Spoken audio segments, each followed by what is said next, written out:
On y va. Bonjour tout le monde. Merci. Je vois beaucoup de noms qui se répètent à toutes les semaines. Donc, merci d'être fidèle à notre série de web qu'on a mis en place pour vous.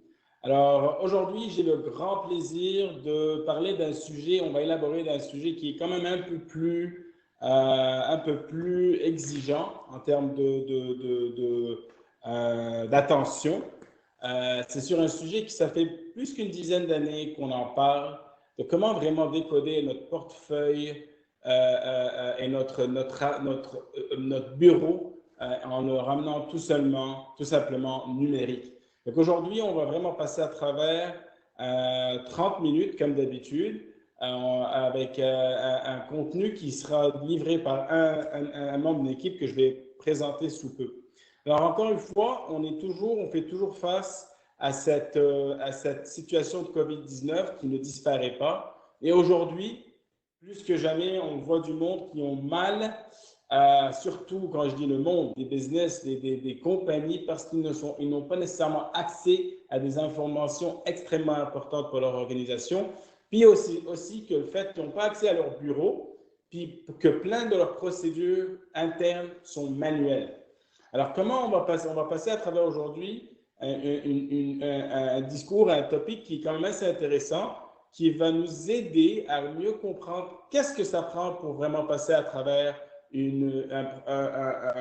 un voyage, si vous voulez, un parcours de digitiser et numériser notre environnement de travail. Alors, pour l'introduction, comme d'habitude, on a avec nous Marc Degrasse, qui est un membre de mon équipe, qui est l'analyste en intégration et de systèmes de solutions.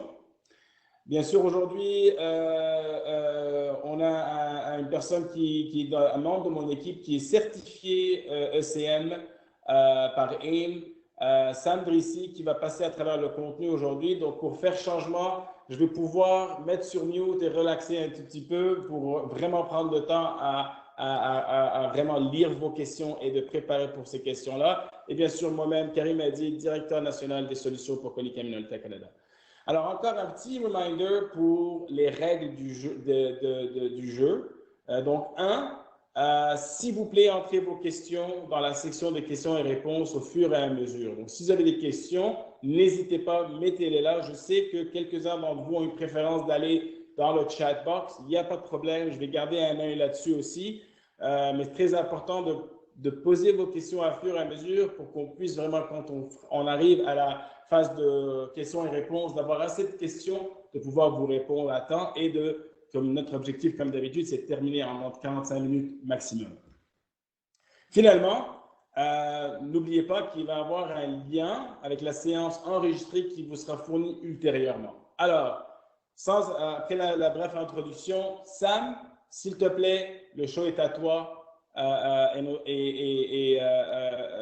vas-y à couvrir le sujet d'aujourd'hui qui est extrêmement important. Merci. Merci beaucoup, Karim. Bonjour à tout le monde. Je suis très heureux d'être parmi vous aujourd'hui et je suis chanceux de partager ces connaissances avec vous. En fait, le webcast d'aujourd'hui, c'est un guide pratique sur la gestion d'entreprise à distance. Donc, comme l'a dit Karim tantôt, c'est une réalité aujourd'hui. On doit vraiment travailler avec ça. Et ce webcast, comme l'a expliqué Karim tantôt, il fait partie d'une série de plusieurs contenus qui ont pour but de vous aider. C'est pour ça cette image. On est là pour vous, on est là pour vous aider. Donc, comment rester connecté dans un monde physiquement éloigné avec la distanciation sociale. On est très fiers de soutenir donc, tous les travailleurs de première ligne en se concentrant sur les entreprises essentielles. Et surtout, on veut chercher des moyens à simplifier, j'aime bien le mot démocratiser l'information pour que ça soit accessible à tout le monde. Donc, ça, c'est notre feuille de route aujourd'hui. On a plusieurs points à voir. Donc, quelle est la pertinence pour vous, en tant qu'entrepreneur, d'être présent aujourd'hui? Le but, c'est bien évidemment de discuter, de comprendre un peu comment structurer votre entreprise de A à Z pour être équipé et à la gérer à distance. Quels sont les outils disponibles? Qu'est-ce qui peut fonctionner de façon rapide et efficace durant cette situation? Et restons positifs parce que c'est une opportunité pour se rendre compte du potentiel que peut offrir la technologie afin de faire évoluer votre entreprise et votre produit. Donc, les défis qu'on a aujourd'hui, c'est très simple. On a la collaboration de la main-d'œuvre à distance. Les entreprises aujourd'hui rencontrent malheureusement une réduction de la main-d'œuvre, ce qui est assez challengeant. Le besoin d'avoir un accès immédiat aux documents importants et critiques pour que vous puissiez fonctionner. On va le voir en détail, que ce soit d'ordre juridique ou autre, mais je ne vais pas développer tout de suite. Le processus et tâches des métiers rationalisés. Donc, qu'est-ce qu'on peut automatiser? Et finalement, la communication avec les parties prenantes. Première partie, premier cœur du sujet, donc l'échange sécurisé de données. On est en plein dedans, l'image l'illustre clairement. On échange les documents, on échange le papier, on échange les supports. À quoi on est confronté au quotidien? Donc aujourd'hui, les points dont nous avons entendu parler récemment avec la majorité de nos clients, ce sont des problèmes d'échange de documents durant des transactions commerciales qui sont critiques. Donc, d'entre autres, je cite les connaissements. En anglais, on appelle ça les bill of lading, les preuves de livraison, les bordereaux d'emballage, les factures, les PO, entre autres, ce sont les bons de commande, et tout article nécessitant une signature à la réception. Donc, ces documents inquiètent les organisations et en particulier les employés qui tentent de pratiquer une distanciation sociale sûre, mais doivent interagir et entrer en contact avec des personnes ou des documents susceptibles de les exposer à un risque de maladie. Bien sûr, le remède immédiat, si j'ose dire, et pour une organisation, c'est de fournir donc aux travailleurs les EPI, ce qu'on appelle les équipements de protection individuelle appropriés, mais la plupart, malheureusement, ne suffisent pas aujourd'hui. Donc, de façon plus pratique, on veut interdire ce contact-là. On va aller voir un exemple de flux de travail, de document physique. Donc, ici, on voit un schéma conventionnel. Vous allez pouvoir, bien évidemment, le visualiser dans votre secteur d'activité, votre entreprise. Donc, c'est un exemple de flux de travail, de réception de base. Donc, la marchandise est livrée. Le chauffeur demande au destinataire de signer une preuve de livraison, puis continuer sa route. Le destinataire doit valider l'envoi. Donc, ainsi les documents associés. Souvent, il va avoir un stylo, un stylet, bien évidemment, pour initier.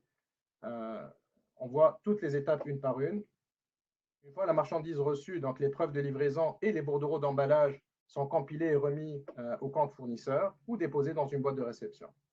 Donc, dans un simple flux de travail, nous voyons quelques cas différents. Donc ici, lorsque le conducteur remet l'épreuve de livraison, le conducteur remet souvent au récepteur donc le stylo, ça c'est la première action, comme je l'ai dit tantôt. Le destinataire parcourt ensuite le document, il va s'installer dans son bureau, comme on le voit dans le schéma numéro 2, où il y a d'autres documents. Donc il y a encore un contact physique avec d'autres documents, ouvre ensuite l'envoi, valide le banc de livraison interne. Enfin, il remet toute une pile de documents à un autre département qui va les empiler et les transférer. Bref, le schéma, bien évidemment, est très lent et on est toujours en contact physique avec les documents et l'échange entre être humain à être humain. Maintenant, on va approcher une chose d'un autre angle. Ici, par exemple, c'est le même flux de travail, mais avec quelques ajustements. En quoi la technologie peut aider? Donc, dans cet exemple, toujours la même chose, le chauffeur serait simplement invité à placer ses formulaires de livraison dans le bac de la numérisation. Donc ici, les analyses seront envoyées dans un dossier de surveillance. Donc, on fait ce qu'on appelle une reconnaissance de texte, de contenu textuel. Donc, il n'y a plus besoin à ce qu'il y ait un tiers de confiance qui va bien évidemment voir et initier par lui-même. À partir de là, le destinataire ouvre les documents dans l'ordre où ils sont arrivés, en gardant à l'esprit donc, que cela peut être fait sur un poste de travail. Donc, ça peut être un téléphone intelligent, un ordinateur comme on le voit à l'image, ou ça peut être aussi une tablette, tout simplement. Donc, ensuite, nous passons au mouvement interne. Donc ici, en règle générale, comme le montre le dernier graphique, on voit clairement que dans la gestion des documents, tout a été stocké au niveau informatique. Donc, on a regroupé les documents. Elles sont envoyées par mail. Il n'y a plus d'échange physique. Dans le bureau de notre fameux personnage à l'étape 2, excusez-moi, je suis allé trop vite, on voit clairement qu'il y a juste son ordinateur, il n'y a plus de papier qui déborde. Donc, on est dans une réduction quasi complète du papier. Une fois qu'il est passé au service suivant, ces employés sont en mesure de localiser, identifier et faire correspondre rapidement les documents pour les faire avancer dans leur processus. Donc, on est dans un processus beaucoup plus rapide, on gagne du temps. on est plus efficace, il n'y a plus d'échange physique de documents, plus besoin de stylet ou quoi que ce soit. Si vous avez des questions, s'il vous plaît, n'hésitez pas, comme l'a dit Karim tantôt, utilisez la foire aux questions, on serait très heureux d'y répondre. Maintenant, prendre des décisions. Donc, comment ça marche ici? Les entreprises cherchent à éviter d'être chamboulées. Ça, c'est notre réalité aujourd'hui. Il y a une résistance au changement. Pour la simple raison que, dans notre vision des choses en tant qu'entrepreneur, on se dit à quoi ça sert aujourd'hui que je fasse un changement pour une situation temporaire. Sauf que le problème n'est pas que temporaire. Il y a déjà des discussions parmi les dirigeants sociaux et politiques sur la relève, des restrictions pour permettre à l'économie de se redresser. On a entendu récemment avec le discours de notre Premier ministre, les raisons d'une mise en œuvre d'une technologie comme celle-ci doivent être plus stratégiques et convaincantes, bien évidemment. Donc, premier point qu'on veut mettre en avant, c'est les générations aujourd'hui qui travaillent. Selon Statistique Canada, on a deux grosses familles. Les 15-24 ans, ils vont atteindre, ils vont simplement s'investir dans un poste de travail entre 1 an et 2 ans en moyenne. Les 24-45 ans, ça va être entre 5 ans et demi et 2 ans. Donc, comme ces deux groupes d'âge constituent la majorité de la main-d'œuvre, les entreprises devront s'appuyer sur des systèmes et des technologies plutôt que des personnes physiques. Donc, on s'intéresse au fonctionnement de l'entreprise qui est là de l'humain. Donc, les questions, c'est à quoi ressemble mon effectif aujourd'hui? Pendant combien de temps puis-je m'attendre à ce que mon personnel travaille pour moi? Combien coûte l'intégration? Quelles personnes ne pouvons-nous pas nous permettre de perdre et pourquoi? Quelles sont les tâches critiques de l'entreprise qui sont effectuées par mes employés? Donc, ce sont des questions malheureusement qui paraissent rationnelles, mais c'est rare qu'on se les pose parce qu'on est dans un fonctionnement quotidien, bien évidemment. À l'échelle de Gartner, il y a des statistiques assez intéressantes aussi. 74% des entreprises optent vers une main-d'œuvre distante, même après la fermeture du COVID-19. La nécessité pour les gens de déplacer le papier dans une entreprise renforcera moins l'idée qu'il ne s'agit pas simplement de stopper les mesures d'écart, mais aussi d'être plus efficace dans notre travail. Donc ici, on a parlé de pertinence commerciale aujourd'hui, réflexion et perspective, bien évidemment, changement de main-d'œuvre. Donc c'est l'évolution, les cours des choses, et pas de mesures provisoires, on parle de l'avenir de l'entreprise. Et finalement, l'efficacité, comme je vous l'ai mentionné. Donc ici, on passe à un formulaire électronique. C'est assez intéressant. À quoi sert un formulaire électronique? C'est quoi un formulaire électronique? Comprenons un peu la mise en contexte. Aujourd'hui, toujours selon l'étude de Gartner, 1% de tous les formulaires sont perdus.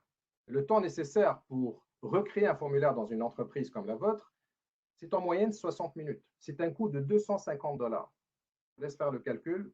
Sur l'année, sur les 3 ans, sur les 5 ans, c'est quand même un gros cumul.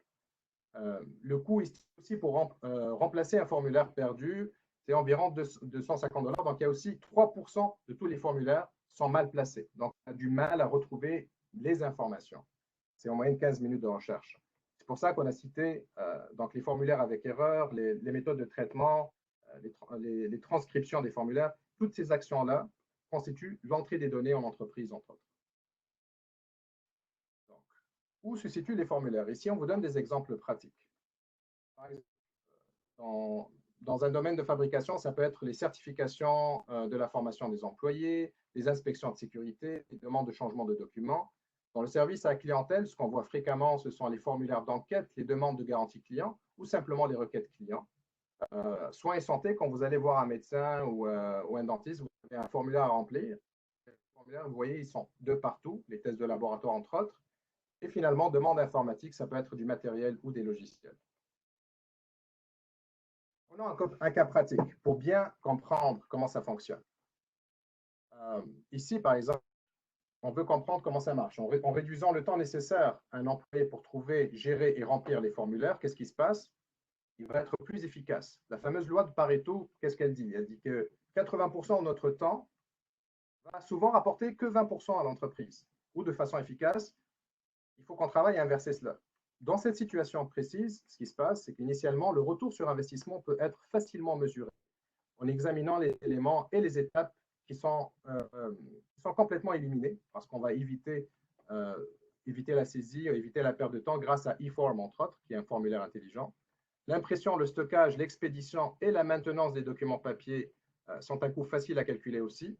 Au-delà des frais papier, il est également important de calculer les heures en capital humain qui ont précédemment été consacrées au traitement, réception des documents remplis. Donc, toutes ces tâches-là, on va les sauver grâce à un formulaire intelligent. Tenez également compte des coûts qui étaient auparavant réservés pour couvrir les frais généraux des équipes qui évaluent. Donc, ils vont simplement vérifier les formulaires. Les données électroniques sont soumises entièrement validées. Donc, on a un gain de temps génial ici. Et c'est déjà appliqué par plusieurs sites gouvernementaux. Donc, l'efficacité, elle est vraiment prouvée. Donc, ici, on le voit dans un processus conventionnel. Donc, le monsieur est débordé de bureau, la saisie manuelle, le scan, encore une autre saisie, une vérification, une impression, un stockage pour le traitement de comptabilité et finalement le paiement émis. Dans un processus automatisé, c'est beaucoup plus efficace. On capture les dépenses grâce à une application sur un téléphone intelligent et une tablette. Le document est acheminé automatiquement, une validation par ordinateur, traitement de comptabilité et paiement émis. Donc, un gain de temps énorme. Quand on parle de formulaire, bien évidemment, ici, nous avons commencé avec un formulaire standard, celui d'une entreprise qui effectue, par exemple, des inspections de nettoyage, comme vous en voyez dans les stations de service, entre autres. Les listes de contrôle pour son personnel d'entretien ménager. Comme vous pouvez le voir, le formulaire est assez simple. La société en imprime une pile et les laisse dans une zone réservée au personnel afin que les nettoyeurs puissent saisir la donnée et poser dans un support qui est dédié. Donc, ce qu'on a fait en deuxième phase, nous avons simulé un brouillon avec la société pour montrer ce qui allait changer et quelles fonctionnalités eForm seraient mises en place. Une fois nous avons obtenu leur approbation, nous avons constitué une plateforme mobile basée sur une application afin que les employés puissent simplement ouvrir leur téléphone et compléter le document, comme on le voit ici sur l'image, donc sur la droite. Ce qui se passe, c'est que le document est généré automatiquement. Le travailleur qui a terminé l'information va faire une signature, un eurodatage. Un eurodatage, c'est la minute, la seconde que la tâche est faite. Donc, c'est comme une étampe. Que le travail a été soumis, bien évidemment. Cela a conduit à une simplification globale des tâches que les travailleurs devaient effectuer. Il facilite leur soumission tout en permettant à l'entreprise de voir quel travailleur nettoyait le plus efficace, qui a fait le plus efficacement son travail. Donc, on a un indicateur clé de performance qu'on appelle un KPI en anglais pour cette partie. Et finalement, ils vont éviter la suremployabilité ou la sous-employabilité. Ils vont travailler à la meilleure vitesse possible. Donc, encore une fois, c'est un outil qui permet non seulement d'augmenter l'efficacité, mais aussi d'améliorer le retour sur investissement pour l'entreprise. Dans cet exemple simple, vous pouvez voir les effets en aval d'un déploiement eForm au sein d'une organisation sur quelque chose d'aussi simple. On peut le décliner sur différentes possibilités. Je vous laisse imaginer par rapport à votre secteur d'activité. Ce qui est formidable aussi, c'est que certaines étapes peuvent être facilement personnalisées. Donc, l'impact naval plus important que celui-ci est simplement le fait d'avoir des documents en temps réel, des données en temps réel. Le fait que ça soit un menu déroulant, c'est rapide à remplir, c'est à l'ère du jour. Et le résultat est un simple formulaire électronique qui génère un document en conséquence. Donc, c'est ça ce qui est généré. Encore une fois, si vous avez des questions par rapport à votre entreprise et eForm, n'hésitez pas. Donc, les avantages, j'ai commencé à vous les citer. Ici, on parle de simplicité, donc mobilité. On le voit sur l'image de droite, téléphone intelligent, tablette. On est en 2020, fait que faisant les choses, utilisant la technologie à notre égard. Le processus de formulaire, donc bien évidemment, on va contrôler les données capturées. Il y a moins d'erreurs. Par exemple, avec un menu déroulant, on peut choisir des réponses prédéfinies. Ça évite la saisie ou les erreurs. Remarque immédiate. Donc, en temps réel, je peux savoir si mon employé a fini son travail. Et un champ de données standardisé. Donc, on va harmoniser l'information. Au niveau organisation, visibilité, performance et statistiques en temps réel, qui fait quoi, dans combien de temps, etc. Et planification de l'efficacité. Donc, je vais planifier l'amélioration de mon processus de travail grâce à un simple formulaire électronique. J'espère que vous êtes toujours là, les amis, bien concentrés. Donc, on va aller à une troisième partie qui est assez sympa, qui est l'accessibilité de contenu. C'est quoi le challenge aujourd'hui? L'accessibilité de contenu, je suis allé trop vite, voilà. Ici, en fait, aujourd'hui, ce qui se passe, c'est que nos données sont stockées dans différents endroits. La comptabilité est sauvegardée dans un endroit, mes courriels, mes fichiers d'opération, tous ces documents-là sont très séparés. On a un deuxième challenge qui est l'accès aux informations critiques de l'entreprise, comme on l'a mentionné dans notre sommaire. Et la question à vous poser, c'est pouvez-vous exécuter le processus métier à distance? Étant aujourd'hui en quarantaine chez vous, pouvez-vous avoir un accès complet à vos documents importants dans l'entreprise? On va voir ça de façon plus détaillée. 5 composantes clés, on vous l'a promis avec ce webcast, 5 composantes clés pour sécuriser et gérer votre entreprise. Capture de documents. Numérisant, gardons le contrôle numérique et accès facile et rapide à mes documents clés, que ça peut être des pièces juridiques, des documents comptables, si jamais j'ai des audits ou autre chose à faire. Indexation. Quand on parle d'indexation, on parle simplement de nommer les fichiers de façon efficace, méthodique et égale, donc répétitive. Si l'humain nomme des fichiers, ce qui se passe souvent, c'est qu'on va avoir une organisation pas du tout similaire dans nos documents. Je ne peux pas les retrouver facilement. Donc, la recherche de documents est beaucoup plus facile grâce à la technologie. C'est une chose à faire, bien évidemment. Référentiel, c'est en centralisé. Gardons nos données dans le même endroit. C'est ce qui facilite l'accès. Sauvegarde et sécurité. La sauvegarde, c'est simplement mettre les données, par exemple, dans un cloud, avoir un backup, avoir une copie de sécurité. Et la sécurité n'est pas seulement la sécurité des données. Je dois sécuriser l'accès de mes données.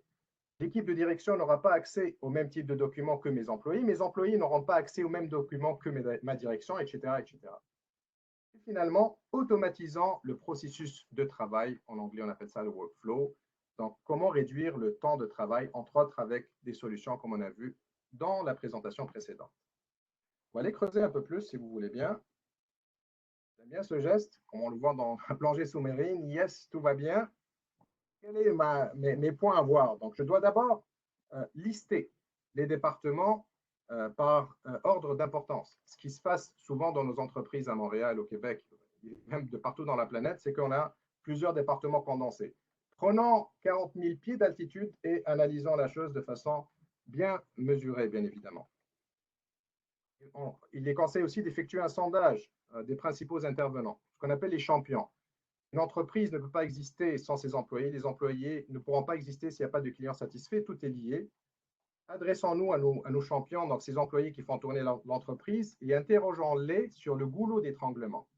Selon vous, qu'est-ce qu'on peut améliorer dans une activité concentrée? Qu'est-ce qui se passe? Comment on sent un étouffement? Qu'est-ce qu'on peut améliorer là-dessus? Donc, ils auront beaucoup de choses à suggérer, certainement. Identifier, bien évidemment, ici, on va travailler de façon plus structurée où se trouvent mes documents stockés et on va commencer à centraliser. Je l'ai dit tantôt, comptabilité par exemple, mes documents d'opération, mes documents d'ordre, mes documents juridiques, où est-ce qu'ils se situent? Posons-nous les questions et on va centraliser. Développer, bien évidemment. Ici, on va élaborer une stratégie de numérisation des documents papier. C'est ce qui est indispensable. Vous pouvez vous adresser à un professionnel qui pourrait vous aider, bien évidemment. Et travailler, donc place à l'action. Ici, on va consulter un expert, par exemple, pour avoir une stratégie de changement. On a parlé tantôt que le changement fait peur. Un expert, son rôle, un expert en gestion de données d'entreprise, dont j'en fais partie et j'en suis honoré, sa mission, entre autres, c'est de vous aider à structurer une stratégie de changement. Par quoi on commence, à quoi on va arriver et quel est notre objectif final. N'hésitez pas à poser des questions. Toujours, les amis, on est là pour ça. Donc, à quoi ressemble la feuille de route aujourd'hui? La feuille de route, pour résumer tout ce qu'on a vu, on va commencer par découvrir où se trouve mon problème, mon goulot d'étranglement. On va évaluer la situation globale. Quels sont les documents nécessaires pour que je puisse fonctionner? Piloter, bien évidemment, prioriser, piloter, mettre une feuille de route sur quel projet pilote je vais travailler. Quand on parle de prioriser, on parle entre autres d'une preuve de concept. Commençons par un petit département quel est le plus important aujourd'hui pour moi pour que je puisse fonctionner à distance, par exemple. Mettre en place et finalement atteindre un état futur. Voilà, on a fait le tour. Les conseils pratiques, c'est notre cerise sur le gâteau. Ici, on vous conseille de vous concentrer sur ce qui est le plus critique, donc prioriser, comme j'ai dit tantôt. Écoutez vos employés et vos clients. Un petit sondage, un questionnaire, un appel de courtoisie. Monsieur le client, dans cette période spéciale, qu'est-ce qu'on peut faire pour améliorer le travail notre belle relation de travail? Pareil, la même chose aux employés. Développer une chronologie donc par priorité d'un point A à un point B, un point C. Et finalement, explorer les études en cas ministériel existantes. Vous avez accès à beaucoup d'informations avec Statistique Canada et autres, des informations gratuites qui peuvent vous apporter ici un bagage pour construire votre stratégie de numérisation, virtualisation, pardon, et soyez créatif, donc discutez avec des ressources professionnelles et avancez dans votre carte. Voilà, j'ai fait le tour, fait que je vais donner la parole à M. Karim. Merci beaucoup Sam. Très bon contenu. À date, j'ai une question, fait que je vous invite, s'il vous plaît, à poser vos questions encore une fois à travers la boîte questions et réponses Q&A ou tout simplement dans le chat box. Entre-temps, il y a une question qui est rentrée qui pose la question qui vérifie physiquement le stock. Je suis pas très certain que je comprends la question, mais je vais répondre quand même parce qu'il n'y a pas d'autres questions, je vais répondre un peu plus largement à cette réponse-là. Comme on l'a démontré, il y a plusieurs... nous, la première chose que nous faisions, c'est on regarde vraiment, nous d'ailleurs, ou n'importe qui, même à l'interne, il faut regarder, documenter la procédure courante aujourd'hui. Qu'est-ce qu'on fait? Qu'est-ce que ça prend pour finaliser une tâche? Combien d'intervenants?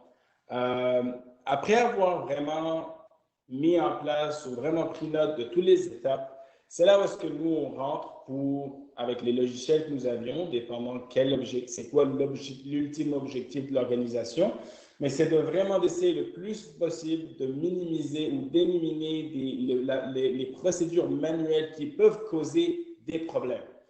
Donc, si je reviens vraiment à la question qui vérifie le stock physiquement, encore une fois, il faut garder en tête que aujourd'hui, il y a quelqu'un qui le fait physiquement. Donc, on élimine, je ne veux pas que le message passe qu'on élimine 100% la procédure manuelle. Non, on enrichit l'expérience.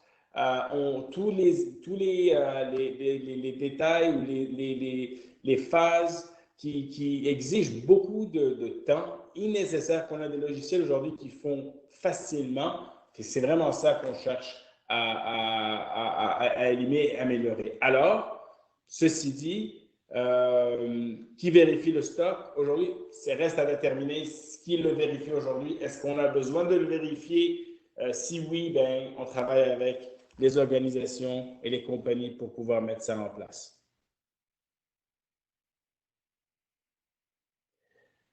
Il n'y a pas d'autres questions. À date, on est quand même pas mal tranquille aujourd'hui. En volume de questions.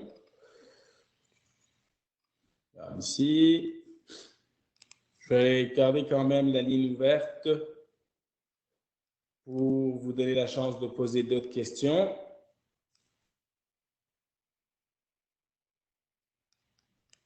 Le temps, en attendant quelques questions, on va donner encore 5 minutes.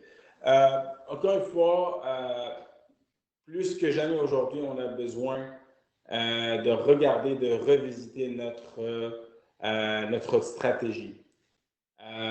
C'est le temps de le faire. Aujourd'hui, les chers clients qui sont rejoints à nous aujourd'hui, ou les participants, il faut garder en tête que nos business ou notre monde aujourd'hui s'est réduit en 3 catégories. Si on est une compagnie qui a été essentielle ou non essentielle, ou une compagnie qui dessert des organismes essentiels, donc on a besoin d'être resté ouvert. Donc, notre accès à l'information et aux procédures manuelles dépend de ces 3. Où est-ce qu'on tombe vraiment dans ces catégories-là? Fait que c'est le temps vraiment de vraiment revisiter la stratégie, regarder encore une fois comment est-ce qu'on peut aller au-delà des procédures qui existent chez nous ou chez vous aujourd'hui. Alors, je vais garder la ligne encore ouverte pour quelques minutes. Le temps de voir s'il y a d'autres questions qui vont s'en venir.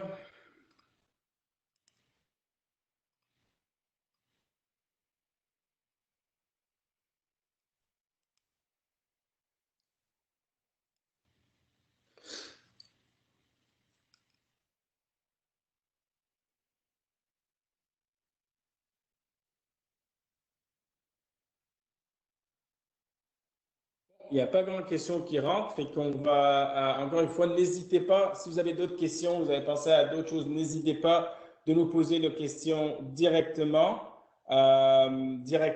ou tout simplement, vous pouvez m'ajouter sur LinkedIn moi-même ou rejoindre la personne qui vous a invité à cette session-là pour qu'on puisse vraiment passer plus en profondeur à répondre à vos questions qui sont plus pertinentes à vous.